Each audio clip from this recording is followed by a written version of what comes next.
그 타이거스 이 영화는 실화를 바탕으로 한 경우잖아요. 근데 저는 사실 감독님 영화를 통해서 이 마틴 벤트손이라는 이 인물에 대해서 알게 됐습니다. 보니까 이제 17세에 이탈리아 명문 축구 클럽이죠. 인터밀란에 계약을 하면서 그곳으로 가서 실제로 운동을 하게 됐는데 그럼에도 굉장히 그 많은 것들을 이룰 수 있는 상황 속에서 오히려 좀 다른 선택을 하는 그런 인물에 대한 어떤 성장 드라마, 집으로 돌아오는 어떤 다른 방식의 영화를 그리고 있다라는 좀 생각을 했습니다. 일단은 감독님과 좀 비슷한 또래인 걸로 알고 있어요. 이 마틴이라는 인물이. 감독님께서 이 사람이 실제로 그 인터밀란에 계약을 했을 당시에 이 소식을 아마 들으셨을 것도 같고 어떤 좀 기억으로 갖고 계신지가 일단은 좀 궁금했습니다.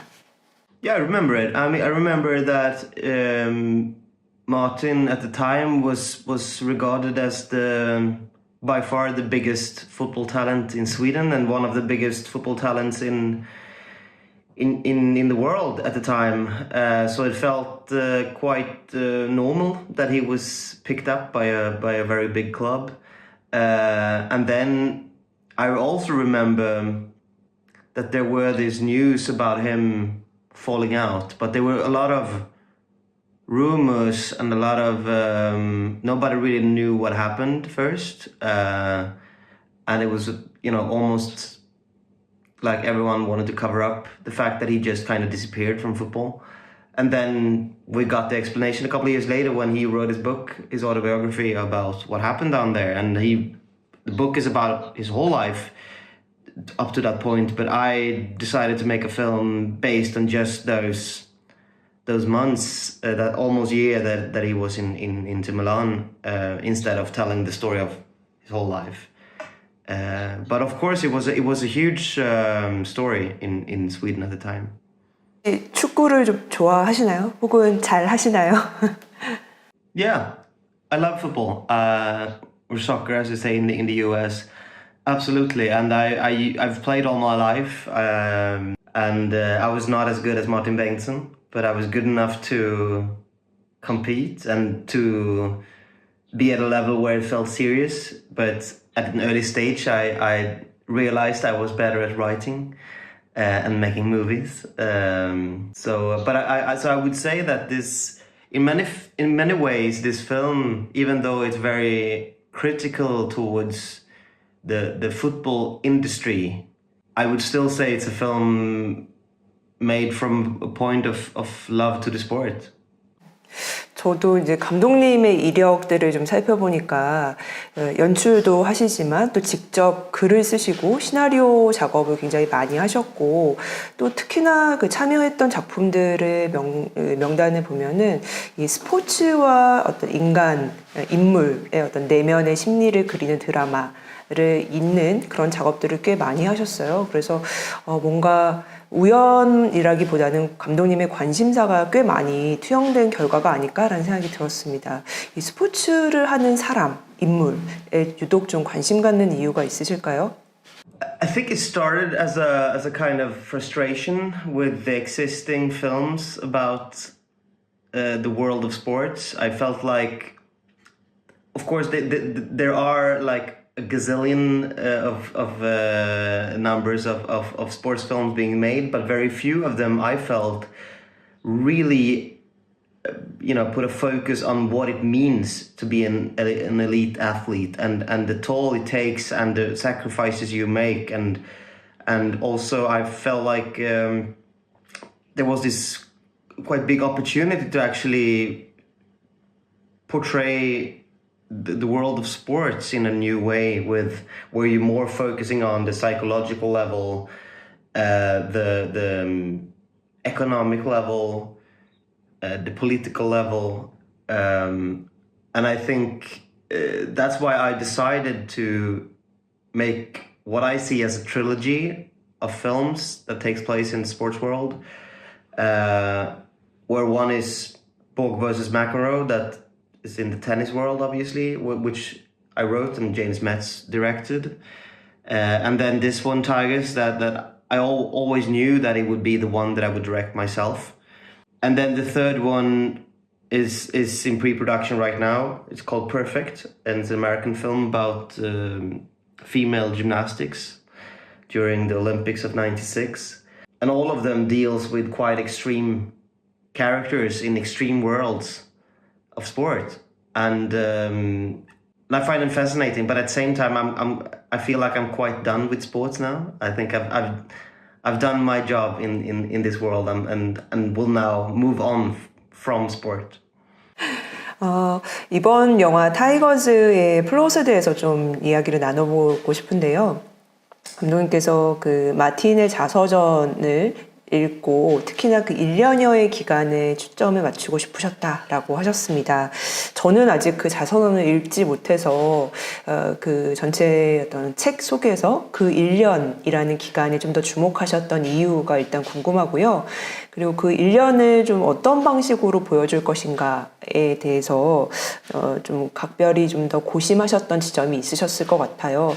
아마도 한 축에는 이제 스포츠라는 그 산업 내에서 어떤 경쟁 시스템, 엘리트 시스템이 갖고 있는 문제들을 좀 비춰보려고 하신 것 같고, 또 다른 한 축에서는 이 마틴이란 인물의 어떤 심리적인 상태, 내면의 상태, 그리고 그의 어떤 성장의 이야기를 그리려고 하신 것 같습니다.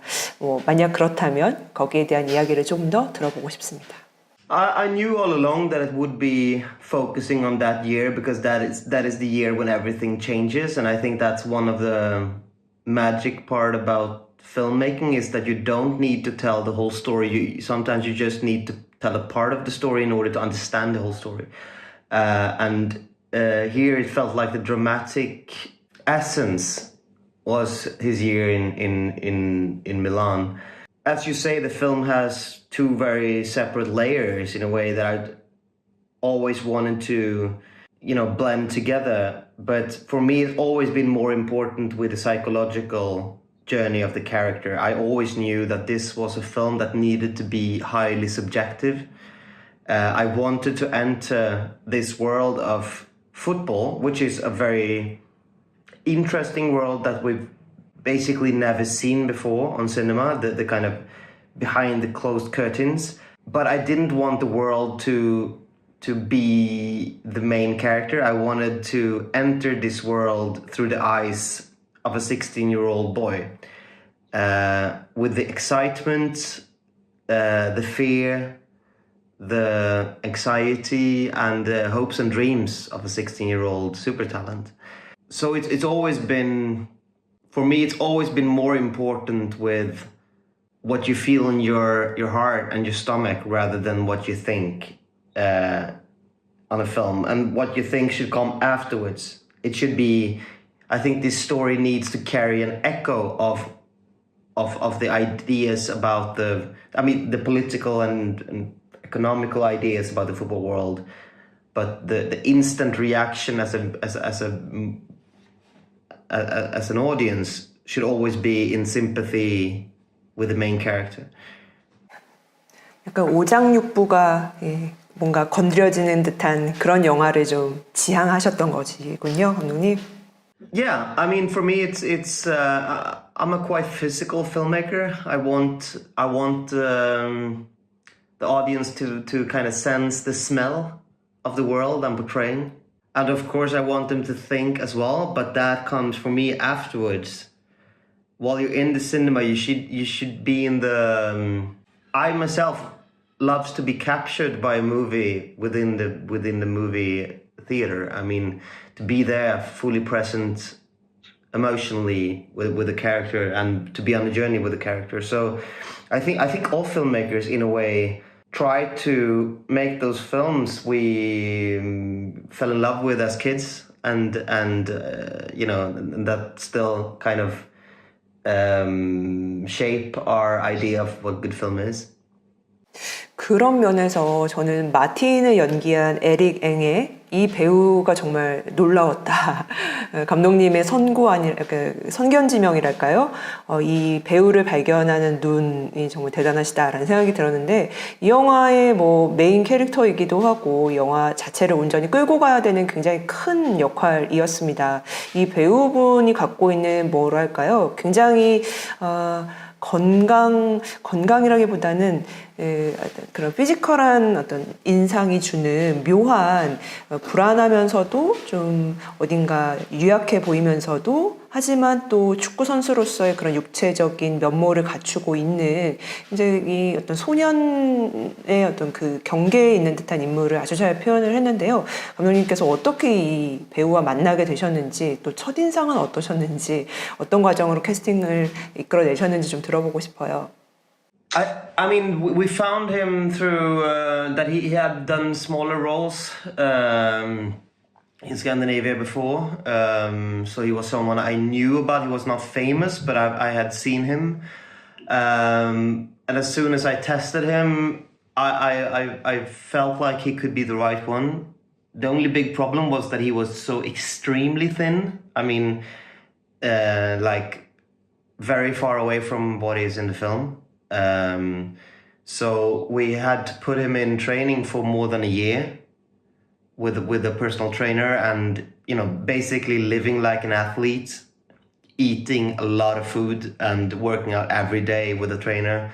So he put on like 10 kilos of muscles, because I also wanted, I mean, not only to be that you would buy the fact that he is a professional football player, but also I wanted this, as you say, this physicality where he's very strong, but he's also very fragile. He's right in between, as you say, boy and man, and I think he also has that in his presence and in his face and in his eyes as a human being. That kind of combination between brutality and fragility, which I've always been very drawn to with him. And I think he's, as an actor and as a human being, he's very kind and soft, and Eric is quite far away from the character. He's extremely polite, while the character for me is much more brutal, and he's not following everyone else. He's kind of he's quite his integrity is very strong, the character, and I wanted Eric to find that. I think he in many ways found that through the physicality of the training, all the routines he needed to get for himself in order to make this work physically also helped him as an actor, I think. 특히 이제 마틴이 갖고 있는 약간 뭐랄까요, 자학의 면모랄까요? 좀 자기 파괴적인 혹은 자기 안에 미처 이렇게 다 소화되지 않은 어떤 응어리 같은 것들이 있는 것 같은데, 그거를 좀 표출하는 몇몇 장면들이 있습니다. 뭐 이를테면 보철기구를 스스로 잘라낸다거나, 아니면 아버지와의 통화 이후에 보여주는 그런 구토 장면이라든지, 이런 장면들을 보면 이 사람의 어떤 심리적 상태들을 굉장히 잘 보여주는 그런 지점들인데요. 이 사람의 좀 어떤 면모들, 어떤 심리적 컨디션을 좀 더 보여주고 싶으셨는지 좀 궁금하고요. 덧붙여서 이 아버지, 또 부모에 대한 마틴의 마음은 어떠한 것이었을까, 여기에 대한 감독님의 좀 이야기를 덧붙여 청해보고 싶습니다. Yeah, I think it's always interesting to play with the combination of psychology and physicality, and I think in order to get into the head of a character, you sometimes need to portray things physically. And I think here, especially with a young man who is trapped in his childhood dream and is trapped into other people's expectations, and he's trapped in his own fear of returning home as someone who failed. I think I needed a few different ways of kind of portraying that feeling of being trapped. And I think one is him beating himself up physically. I mean, he wants to kind of destroy his body in order to get free from himself in a way. So I think that self-destructivity is hugely a big part of this character's journey, and his kind of self-hate is a part of it. Regarding the relationship with the father, it's one of those things where I've simplified a couple of things from the real life, and I've taken myself a few liberties. So it's more fictional than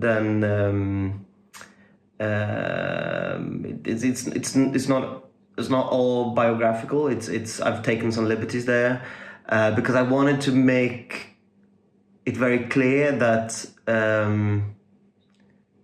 that his relationship with his father is central, and sometimes a non-existing relationship is more important than an existing relationship. So I think the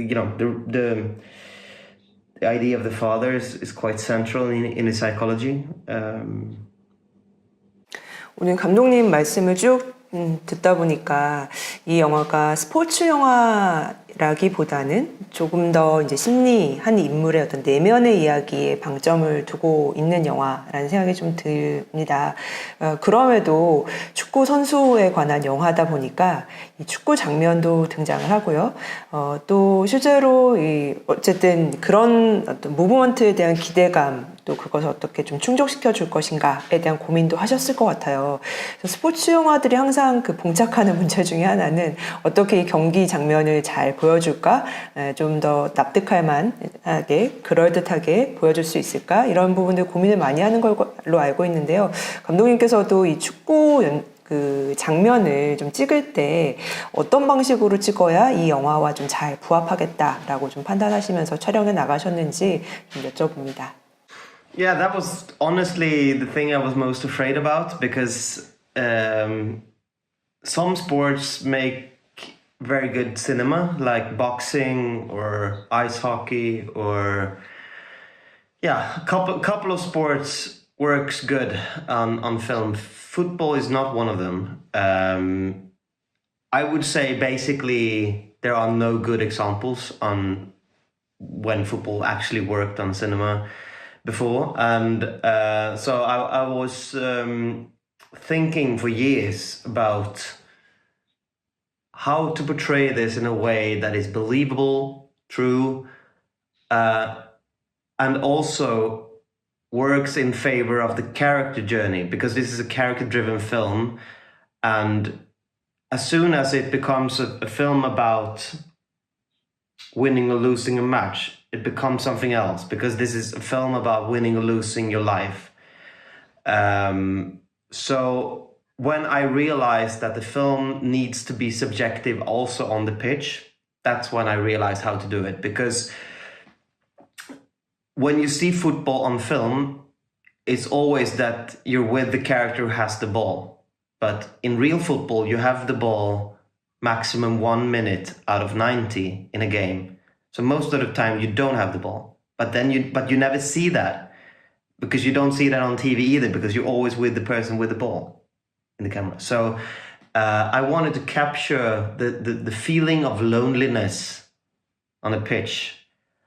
And I wanted to let the football scenes portray his inner journey and his inner loneliness and his inner struggle. And I wanted... I was more inspired by dance than by ordinary sports films. So I would say that these sports scenes are more Black Swan than your ordinary sports film.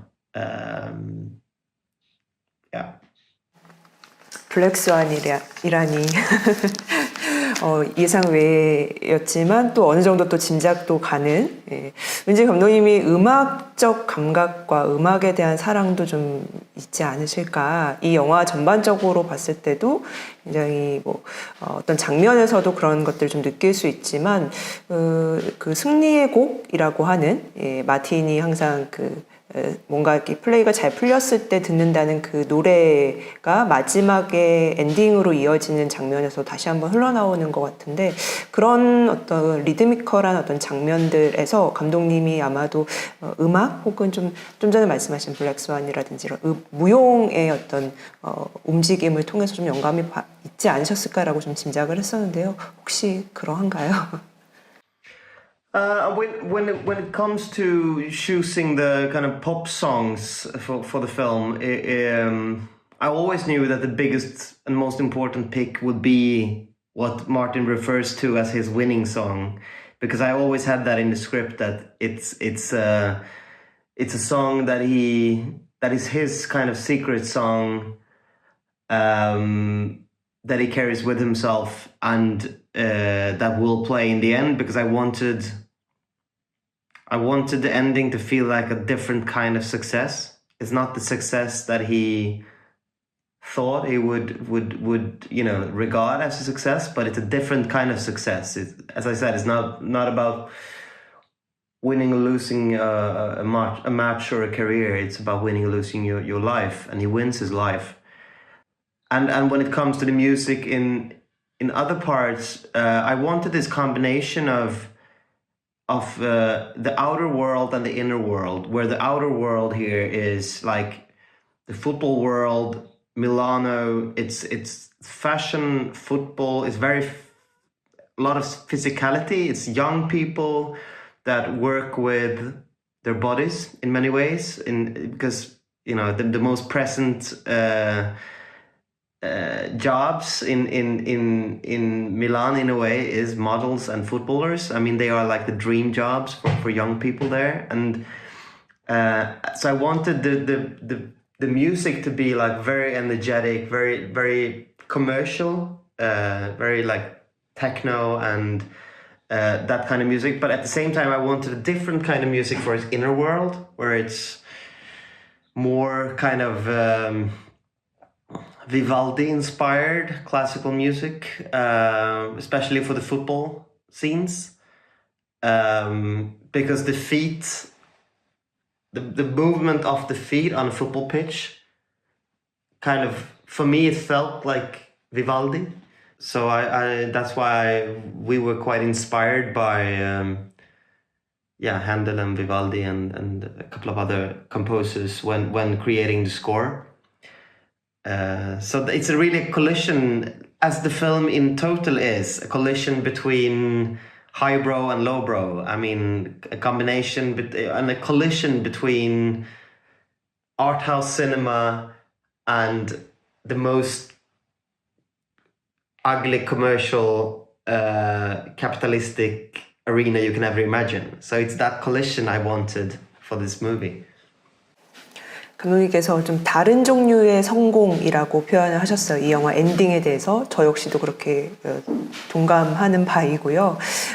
맨 마지막 장면에 이제 영화를 보신 분들도 다 이제 느끼셨겠지만 홈으로 가는 길, 집으로 돌아가는 길이 결코 이제 어떤 실패가 아니라 마틴에게는 좀 새로운 어떤 시작처럼 보이기도 했습니다. 그래서 이 영화의 좀 엔딩이 굉장히 인상적이었는데요.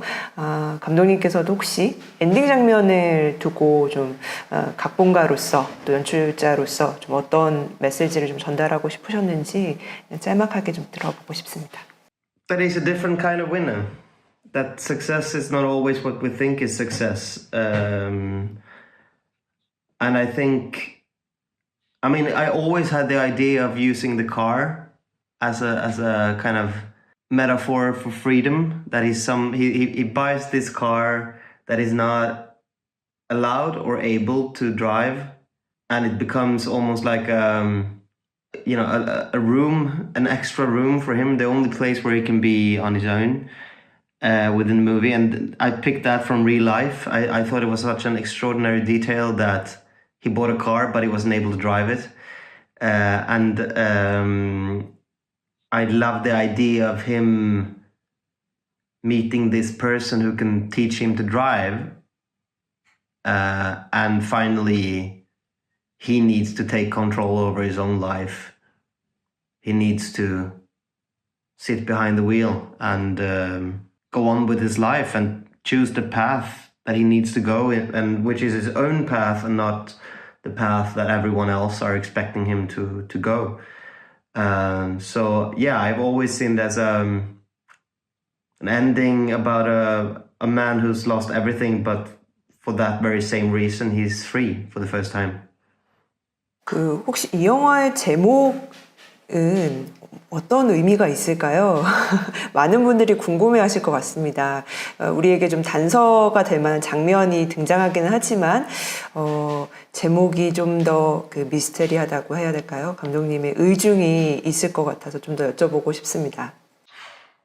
It actually started with me being out with the real life Martin Bengtsson having dinner while writing the script, and my phone had charged out and I needed to call my wife about something, so I borrowed his phone, and I noticed this very strange and quite disturbing background picture on his phone, and I just felt that this needs to go in the movie. I mean, it's a very blunt metaphor in a way, but at the same time, I think it's a very effective metaphor, and I think it's quite true to footballers, that they are just the same as I mean, they're also admired. They're, you know, people pay to watch them. They are controlled. They are, you know, they're in golden cages. And here with Martin, he's that one tiger that will, you know, he's just waiting to bite back. And I also think the metaphoric layer of the tiger as an animal is quite interesting, with everything it symbolizes, and all the kind of themes that the animal in itself carries, when it comes to masculinity, power, economy, yeah, it was just too compelling as an option for me to not use. So I had to. 네, 마틴도 실제로 그럼 이 영화를 봤겠네요. Yeah, he was very shaken the first time he saw the film. I think it sparked a lot of emotions and memories. But I also know that he's very proud of it, and he feels it's very true to his experience. Even though, of course, I've made a number of choices where I've taken creative license or used my imagination. We always had that kind of deal between us that I was allowed to do whatever I wanted as long as I stayed true to the essentials of the story, and as long as it was the best, you know, for the best creative reasons, because his objective was always to give me the freedom to make the best possible movie. So I've been very, you know, fortunate in that sense that I've had an enormous trust from. I've always felt the enormous trust from Martin, which has been amazing. 네, 감독님 오늘 긴 시간 함께 해주셔서 감사드리고요. 한국에서 뵙겠습니다. 감사합니다. Thank you so much, and thanks for very intelligent and interesting questions. And it's been an honor. I'm looking forward to meet in Thank you. in September. Thank you. See you in Korea. Yeah, and thank you so much.